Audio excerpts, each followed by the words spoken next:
Well, thank you, Mr. Chairman. I take no joy in listening to my colleagues on the other side of the aisle admitting that they always plan to surrender. I don't take any joy in that whatsoever, even though they're saying it, and it is an admission that— Will the gentleman yield since he's characterizing my comment? I will not yield. The fact that President Trump didn't surrender, look, I don't know how you view that, but I see that as an accolade. Yes, it was a difficult situation, but the thought that the first thing that America would do would be to surrender is abhorrent to me, is abhorrent. Now, this event is about the fact that the Secretary refuses to appear. That's what this is about. Some of my friends on the other side of the aisle will say it's political theater, like they've never engaged in any of that, because of the timing. The chairman has clearly laid out the entreaties in good faith that he's made to the Secretary over a long period of time. We all know this because we're on this committee. We've been informed of this all along. We are at this late hour for this event because the Secretary has continuously refused to be present. Yeah, he sent other people, other representatives.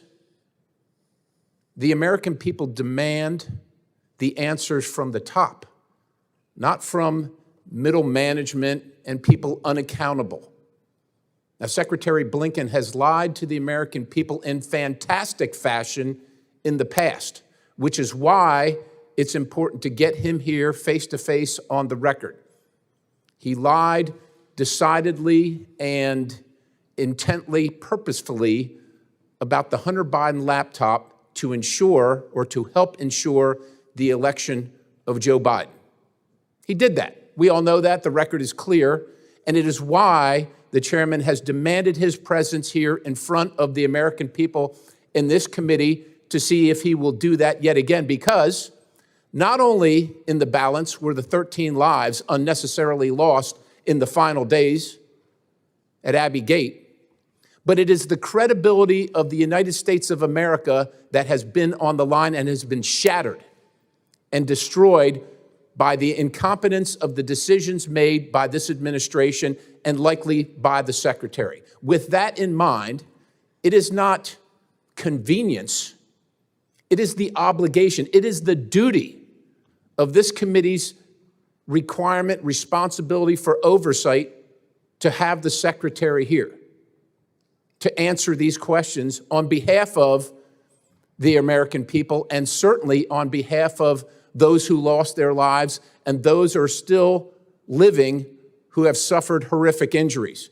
And for those of you who may say, well, he's not, the chairman's not authorized to demand the Secretary be here, I'll remind everybody here that this is a duly constituted committee with the appropriate number of members from each side agreed to and giving this committee the authority and the responsibility to request the Secretary's presence.